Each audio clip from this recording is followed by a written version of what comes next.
Hello students, good morning. Welcome to the new lecture of design of steel structures. You all are welcome in this lecture. So design of steel structure. Now last lecture we have seen example number 6. આપણે આનું block shear ફેલિયરનું example જોતા હતા. Last time આપણે જે repeat portion હતો એક્ઝામ્પલનો આગળના એક્ઝામ્પલનો repeat portion હતો હું તમને ક્વિક રિમાઇન્ડ કરાવી દઈશ એના વિશે. And ISA 100/65 into 8 mm is carrying an axial tension of 125 kilonewton એટલે કે એના ઉપર ટેન્શન 150 કિલોન્યુટન નું આવે છે અને ISA એંગલ જે છે એ 100/65 into 8 mm ની હતી. with longer leg connected to gusset plate 10 mm thick એટલે કે 10 mm thickness વાળી ગસેટ પ્લેટ સાથે એને કનેક્ટ કરેલું છે. Okay, design the joint using 20 mm diameter. Joint ને ડિઝાઇન કરવાનો છે 20 mm ના બોલ્ટ થી 4.6 ગ્રેડ બોલ્ટ એટલે કે એનો જે ગ્રેડ છે બોલ્ટ નો એ 4.6 છે એટલે કે એની FU આપણને એના ઉપરથી મળી જશે 400 મેગાપાસ્કલ જેટલી. assume FU of plate as 410 megapascal એટલે કે પ્લેટની જે FU છે એની જે ટેન્સાઇલ સ્ટ્રેન્થ છે અલ્ટિમેટ ટેન્સાઇલ સ્ટ્રેન્થ 410 megapascal એટલી છે. તો લાસ્ટ ટાઈમ આપણે લખ્યું કે diameter of bolt D is equal to 20 mm.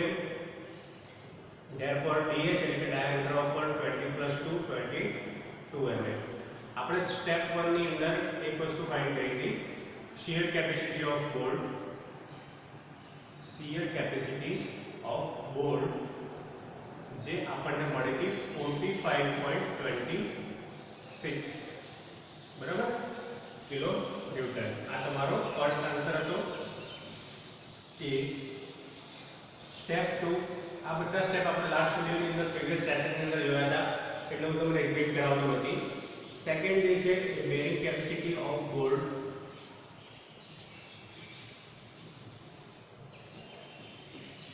અને આની જે વેલ્યુ હતી એ આપણને મળી હતી એપ્રોક્સિમેટલી મળી હતી આપણને બેરિંગ કેપેસિટીની વેલ્યુ 64.89. ઓકે, 64.89 કિલોન્યુટન જેટલી આપણને બેરિંગ કેપેસિટી ઓફ બોલ્ટ મળી હતી બી. એના ઉપરથી સ્ટેપ 3 ની અંદર આપણે નંબર ઓફ બોલ્ટ ફાઇન્ડ કર્યા હતા 3 નંબર બરાબર. એટલે કે આપણે 3 બોલ્ટ કનેક્ટ કરવા માટે ગસેટ પ્લેટ અને એંગલ પ્લેટને કનેક્ટ કરવા માટે 3 બોલ્ટ આપણે અંદર કનેક્શનમાં મૂકવા પડશે એવું આપણે આટલે સુધી કર્યું.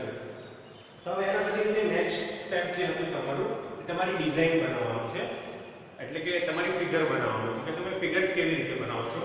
તો ફિગર માટે હું તમને કહી દઉં સૌથી પહેલા તમારે ISA એંગલ બનાવવી પડશે અહીંયા. તો એ ISA એંગલ કંઈક આ રીતે હશે.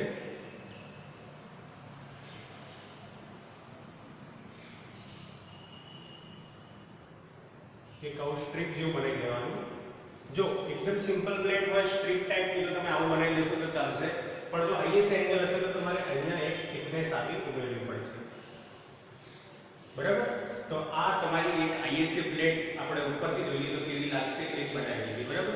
અહીંયાનો જે પોર્શન છે આ બાજુનો છેડો એને થોડોક આવી રીતે કટિંગ પોઝિશનમાં રાખવાનો એટલે કે ઝિગઝેગ ટાઈપ બનાવવાનો જેથી કરીને ખ્યાલ આવશે કે પ્લેટ ત્યાંથી કન્ટિન્યુઅસ છે. ઓકે, હવે તમારે એક બાજુમાં જ એક એંગલ સેક્શન પણ ડ્રો કરી રાખવાનો કે એંગલ સેક્શન કઈ રીતનો છે. તો એંગલ સેક્શનમાં તમારે અહીંયા L શેપની એંગલ બનાવી દેવાની.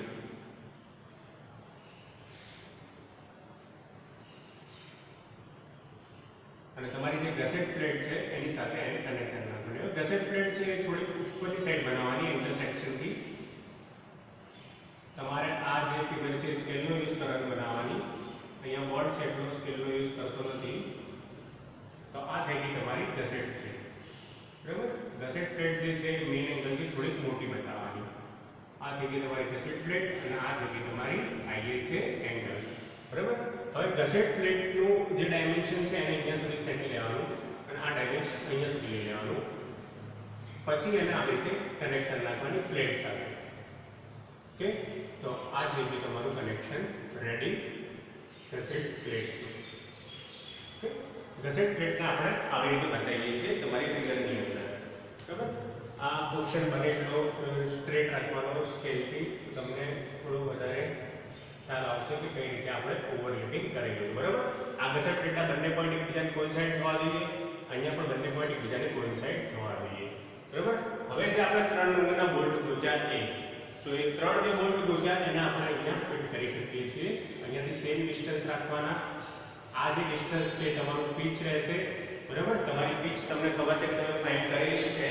પીચ તમને અહીંયા 50 પડી હતી અને એન્ડ ડિસ્ટન્સ તમારું 37 હતું.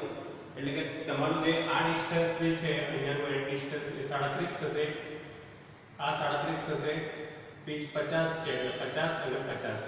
તો આ ડાયમેન્શન આવી રીતે સેટ કરવાના, બરાબર. હવે આ જે આપણે બોલ્ટ લાઈન જે બનાવી છે, બોલ્ટ લાઈન, એ બોલ્ટ લાઈન જે છે પહેલા તો તમે અહીંયા જે લોંગર લેગ છે એ બતાવી દઈશ પ્લેટનો, એ 100 mm અહીંયા બતાવી દેવાનો.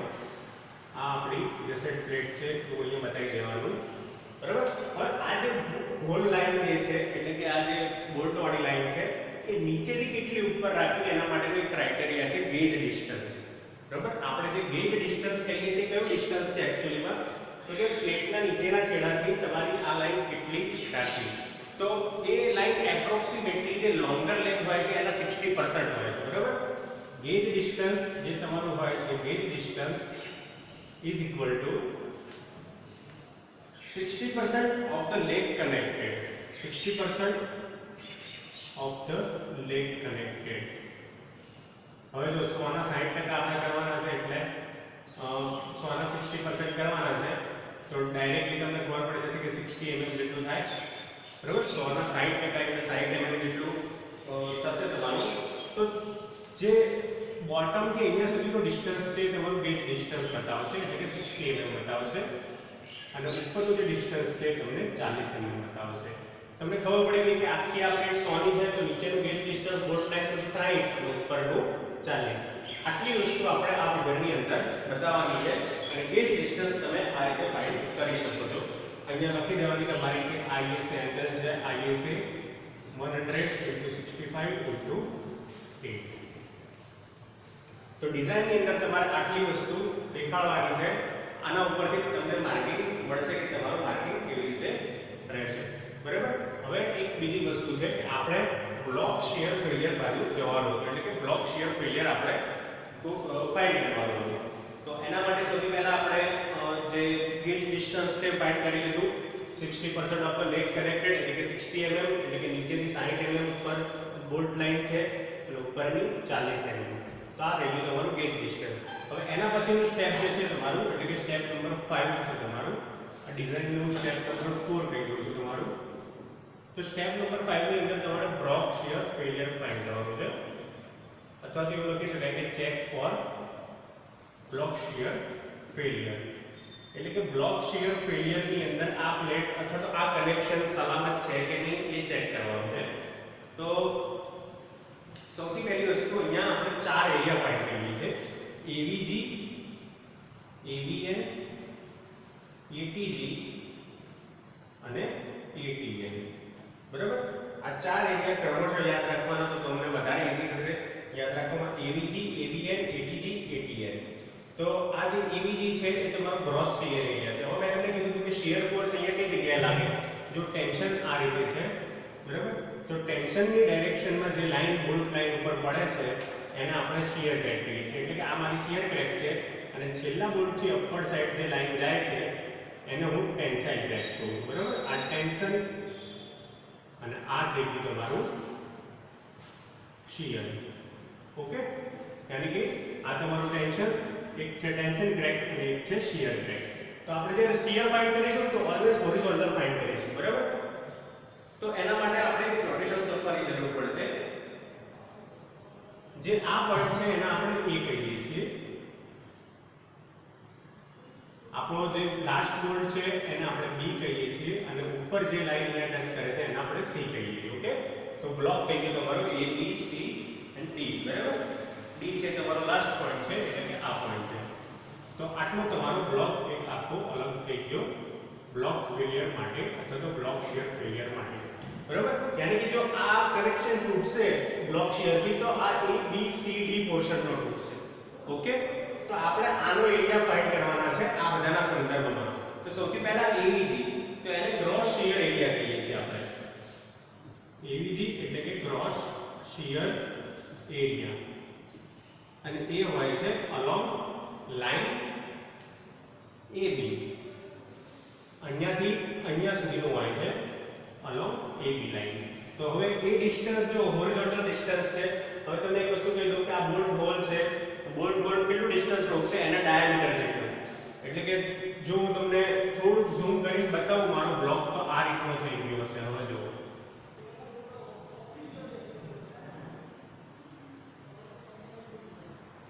1 2 અને 3.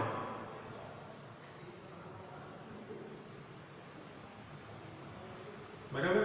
તો આ રીતે જે થશે એ કનેક્શન થશે તમારું.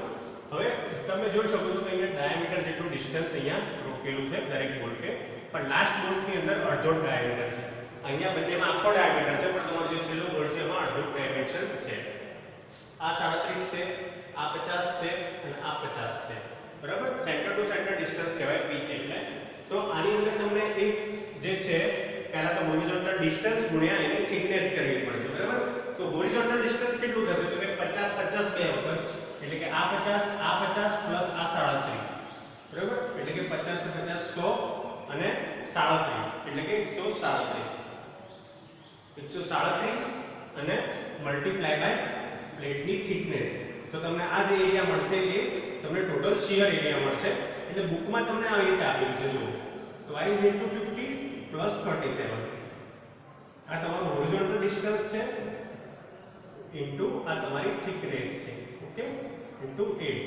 તો આ જે થશે તમારું ટોટલ એ AVG થશે, અને તમારું જે AVG છે એ 1096 mm² જેવું મળશે.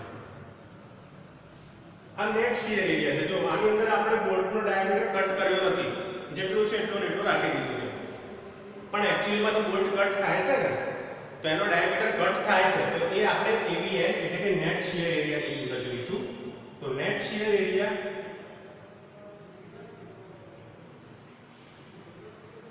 હવે જો નેટ શિયર એરિયામાં શું 2 * 50 + 37 તો રહેશે જ, એટલું બી એની અંદર રહેવાનું જ છે. બરાબર?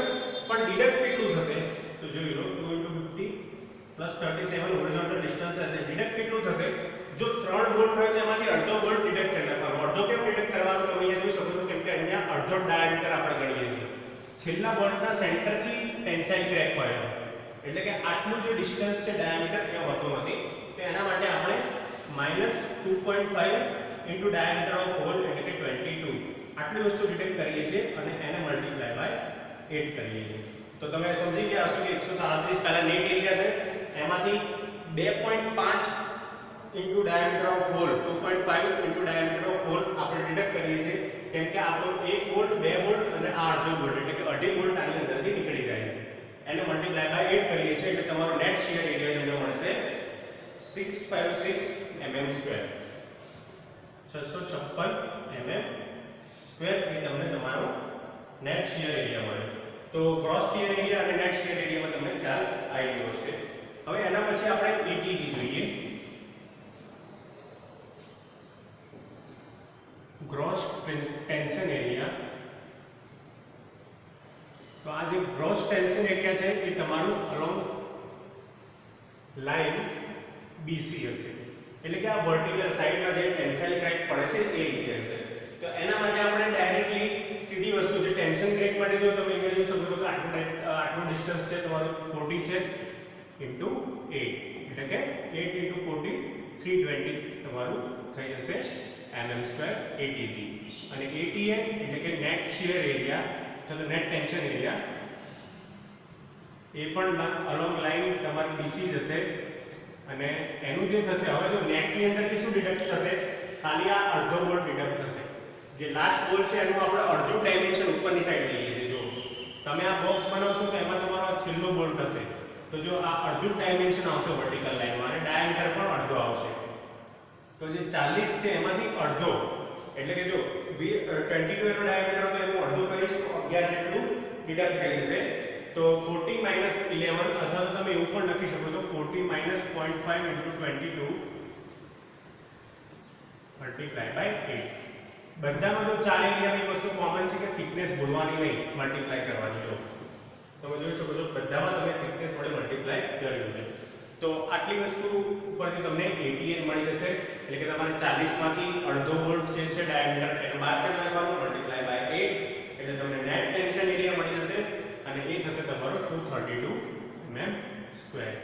બસ હવે તમારી પાસે TDB1 અને TDB2 ના ઇક્વેશન છે જે તમને IS 800 કોડ ઉપરથી મળી શકે છે.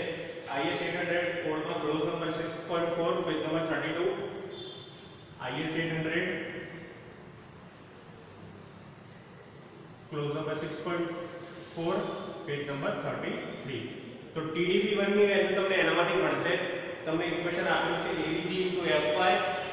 AVG/Fy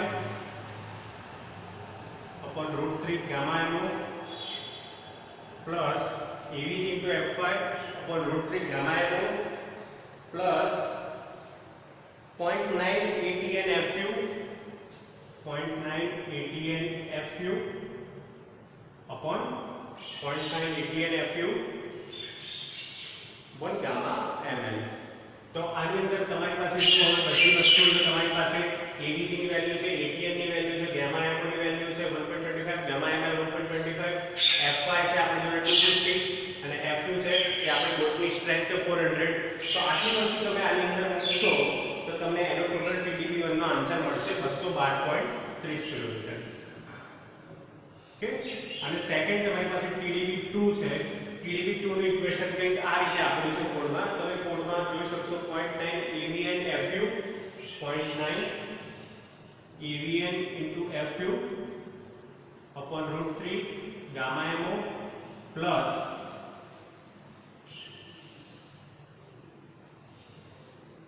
અહીંયા જે છે ગામા mo ની જગ્યાએ ગામા ml આવશે તમારા કોડ અનુસાર.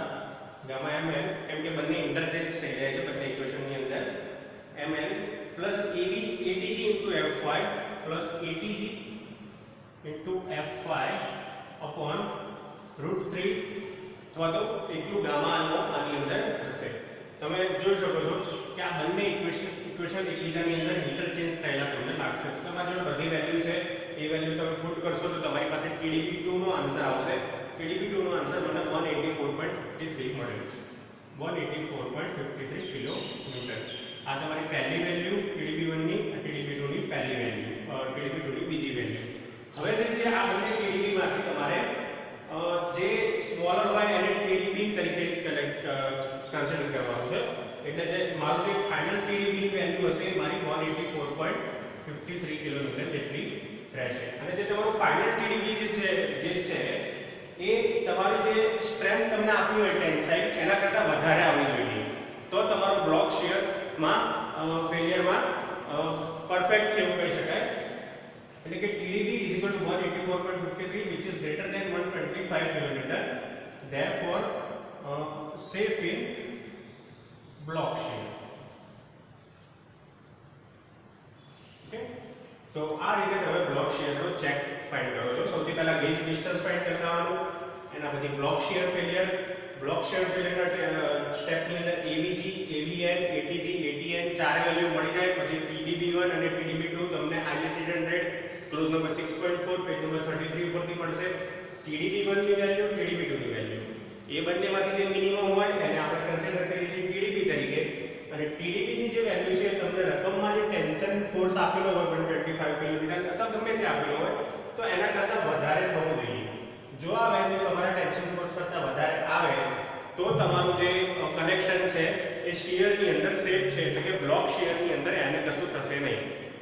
એટલે બ્લોક શિયર ના લીધે એના તૂટવાની સંભાવના, એના ફેલિયર થવાની સંભાવના નેગેટિવ એટલે કે નેગ્લિજિબલ બની જતી હોય છે. બરાબર. તો આ રીતે આપણે બ્લોક શિયર ફેલિયર ચેક કરીએ છીએ.